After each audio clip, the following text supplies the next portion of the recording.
This is Ahval Online, meeting point of accurate news and free comment on the current affairs of Turkey. Welcome to our podcast series.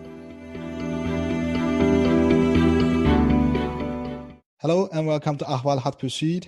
I'm your host, Ahval editor Ali Aslangül, and with me today is Yaw Tchie, Senior Research Fellow for African Security at the Royal United Services Institute.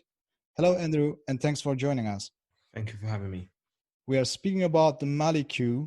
Soldiers seized powers once again in Mali, a West African country that has experienced coups before in its history. As we know, that Malian President Ibrahim Boubacar Keïta was forced to resign after being arrested by coup soldiers. So, Andrew, could you tell us what's happening in Mali and currently how is the situation? So just to give you some background, this is the fourth coup that has taken place in Mali. So the first one was in 1968, second in 1991. The more recent one, which was in 2012, which saw IBK, which is he's better known as, or Ibrahim Boubacar Keïta, ushered in 2013. And then obviously the one that took place 2 days ago. So what took place was what we saw in Mali is that early in the morning, there was gunfire that was heard from the Kati military base, which is 15 kilometers, away from Bamako, which is the capital.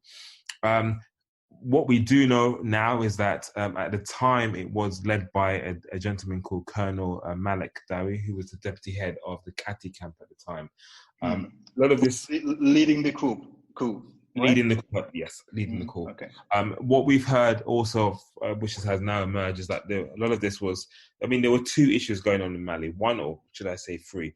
One really was the disgruntledness of officers, which we believe is one of the reasons why the coup had taken place. The second was really the political impasse or the political crisis that had taken place. A lot of that had emerged from the issues to do with jihadism, as in jihadist groups, and the levels of violence that they were using against civilians. The issue around political statement when it came to legislative elections that took place early March and April, particularly during COVID, where it was believed that some of the results were rigged. And again, that has led to the African Union, but also the regional body ECOWAS, mediating in the current situation. Unfortunately, what has appeared is that the efforts that have been taking place over the last 3 weeks, or should I say last 6 to 8 weeks, have not delivered the result that ECOWAS, the regional body, would expect. And however, what we're now seeing is because of the sort of political impasse that was in the country, the coup has emerged from this. So there is a very sort of tensive situation. Obviously, the African Union has come out and condemned the arrest. The UN UN Security Council met yesterday for an emergency meeting, and also has called for the parties to hold to the constitution and for democracy to rule within the country.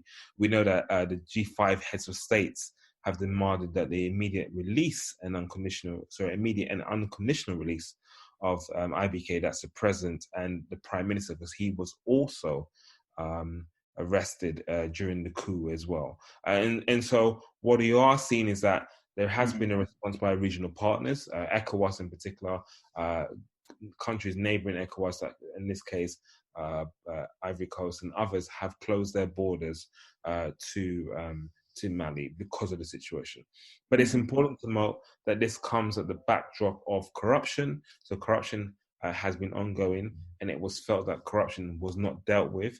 Particularly the general security in the country was in a downhill trend, and the spread of jihadism or jihadist activities across neighboring countries, even though a lot of this had originated from northern parts of Mali.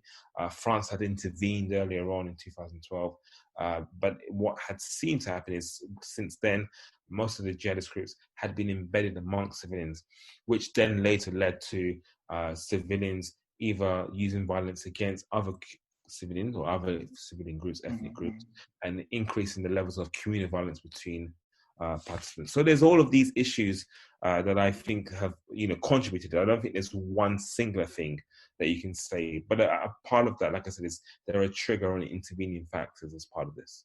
So I saw some images that Malian people were welcoming the soldiers and they were celebrating the coup.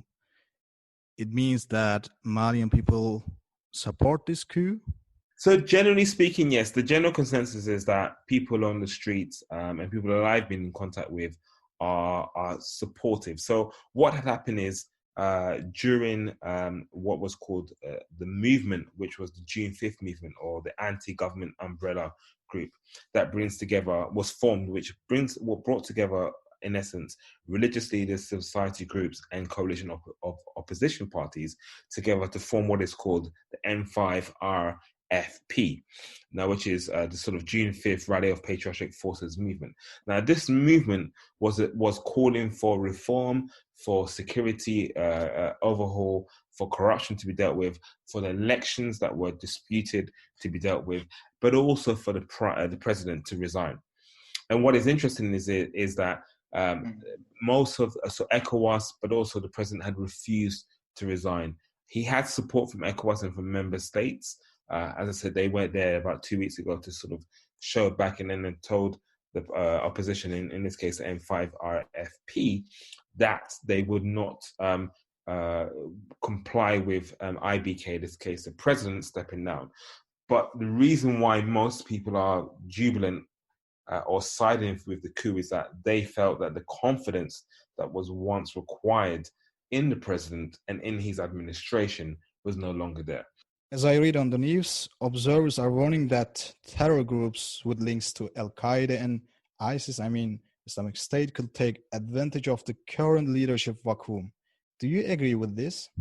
I would say at the moment, watch this space. I think COVID in itself brought some interesting dynamics where it allowed certain groups to either coordinate more or to use or increase attacks. So it's likely that they could possibly try to, but it's also likely that some of them will, particularly the more local ones, might want to try and see what takes place and sort of create and help create some sort of stability. When I mean create stability, I mean not go against the grain and try and, in essence, go against what is going on, particularly because it is seen as not just a coup, but a movement for the people.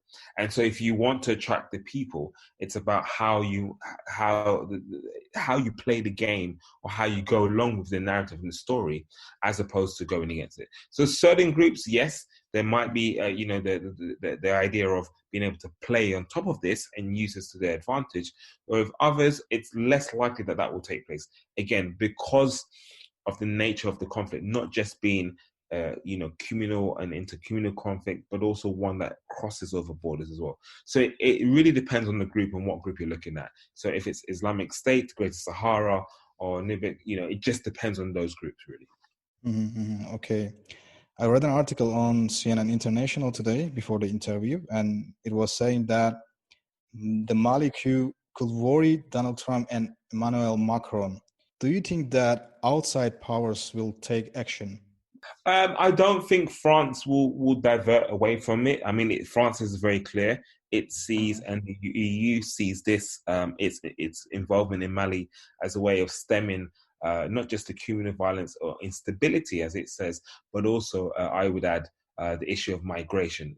There's a lot of migration, or not just economic migration, but people moving from one part to the other, particularly in that part, through into Libya and other parts, and making their way into Europe.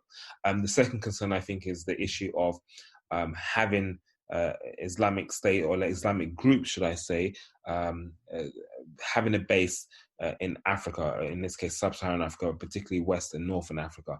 That is what they see as a threat. So I would say from France's perspective, I think they're definitely going to be there for the long haul, unless discontent back home in France or Paris is on the rise. When it comes to the US, there's been talk for months of the US pulling out of Africa through its own operational efforts there. I don't think this is likely to take place right now, particularly because we're heading into elections in the US.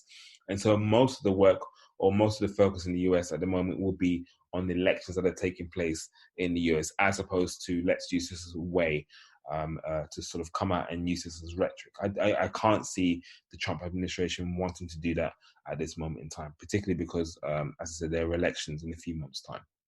So the last question. what is next for Mali and what awaits the people of Mali?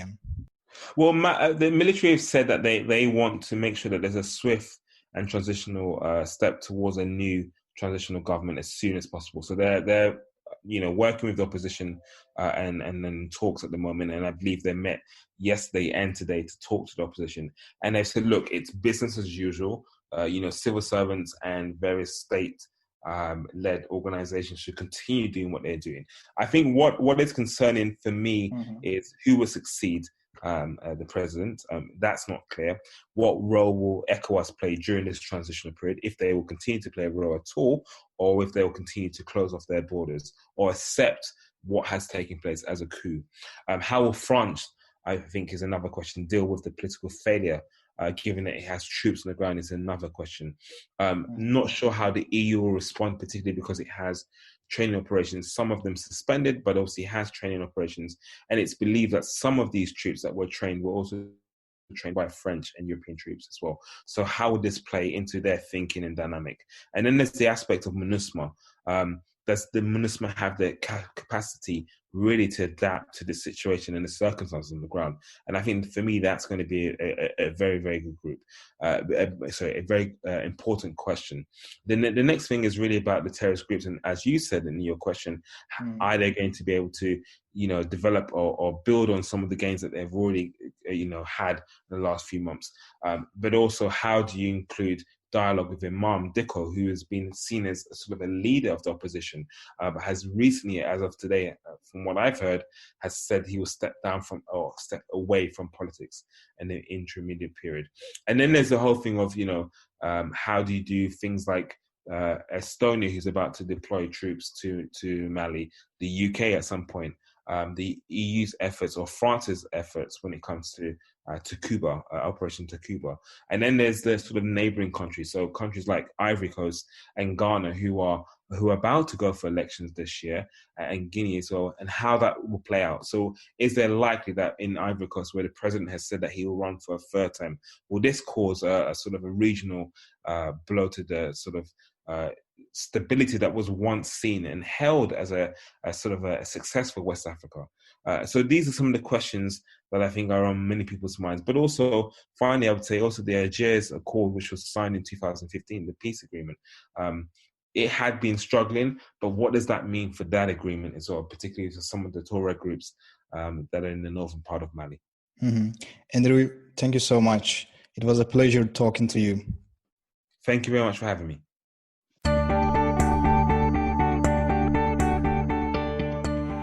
You can follow Ahval News Online podcast series through Apple Podcasts, Spotify, YouTube, Google Podcasts, SoundCloud, and Spreaker. All you need to know about Turkey is here, for your ears, mind, and attention. Thank you for listening to our podcast.